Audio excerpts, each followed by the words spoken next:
Hi everyone, this is Joseph Zhang. Today, I want to share with you a success story about a motion to reopen for adjustment of status application. This 88-year-old grandmother applied for a green card in the US, but then got denied because she didn't have her birth certificate. And it might seem easy, well, just go get it and refile, no big deal. The problem is, it's impossible for her to ever get her birth certificate, and we'll explain why. It's a perfect example why USCIS has to have real people adjudicating these cases, and props to them for approving it. Our story tonight begins with the denial. The adjustment of status application was denied because she didn't have her birth certificate. Her family, which helped her file this petition in San Francisco, they were freaking out and they didn't know what to do. They see on the denial notice that you could file a 290B motion to reopen, but they don't know if it's worth it, if it's possible, and how to go about doing it. They found our firm and we set up a consultation to discuss what are the steps. Like all cases, we started with a consultation.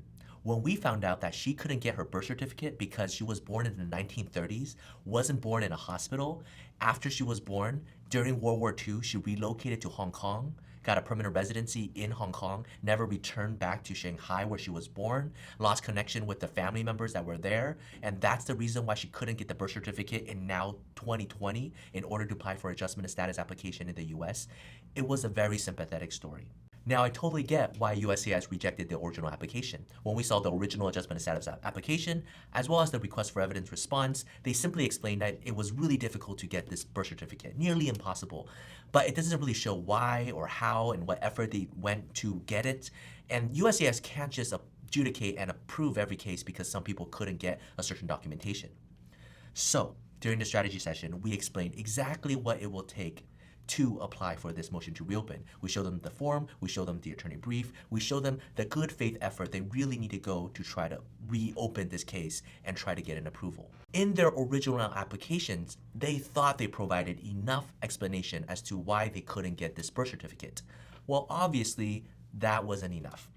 So now, in this new motion to reopen, we went all out to argue the case why somebody in her standing couldn't get all the documentation provided to the officer in hopes that they, after seeing everything, would approve the case. Number one, the circumstances surrounding her birth. Now, she was born by a midwife, not at a hospital, so there's not a lot of documentation to support this. Then, it was in the 1930s. This was a time when Shanghai had a huge tension that eventually spilled over into World War II. She didn't get to go to school, she had to work to make a living, and eventually she was able to get married, have a family, and her family was able to eventually immigrate to the US, but she stayed behind. Having immigrated to Hong Kong, she never went back to Shanghai. She lost connections with the family members that were originally there. She never went back to get additional identification, let alone a birth certificate. She has some of the documents from Hong Kong, but she has very little from the original country of birth at the time. So it's a very, very difficult situation. And I know she already provided all of this to USCIS, but the backstory is just not explained. So what we did was we had every family member that's connected to this case write a very detailed account of exactly what happened and how it happened.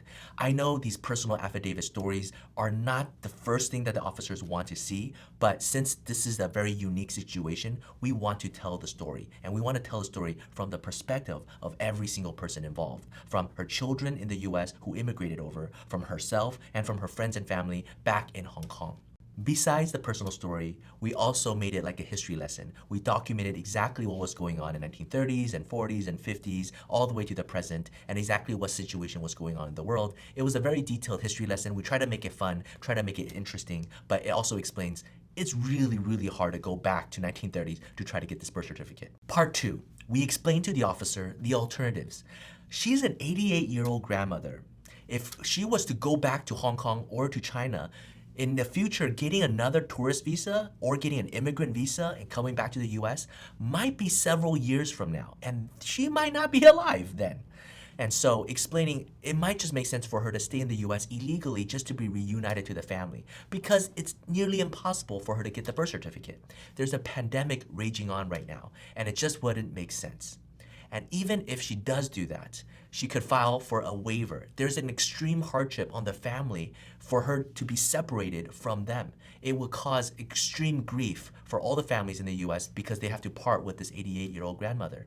And so with these twin arguments, we provided about 20 to 30 documentation explaining in depth their story. The family really wasn't going to send her back. They were prepared just to file the motion to reopen again and again and again until the last breath of the grandmother. We prepared everything. I taught the family exactly what to do in the event of a denial.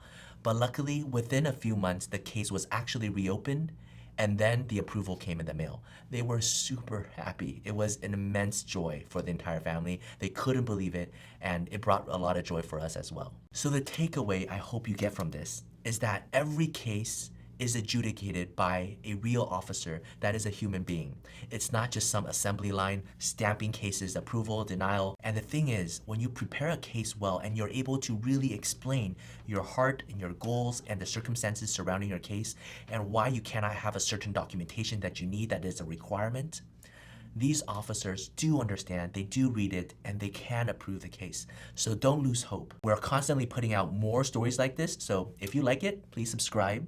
And if you have any questions or comments, feel free to contact us. I know during this pandemic, it's really hard to get answers from law offices. It's almost impossible to go to a law office. So feel free to reach out to us. We'll love to talk to you. And we're constantly putting out new content on our LinkedIn, Facebook, and Instagram, so you can follow us there as well. Thank you for watching these videos and being the best part of the team. And my name is Joseph, and here at Zahn Associates, we specialize in solving legal problems with creative solutions. Bye-bye.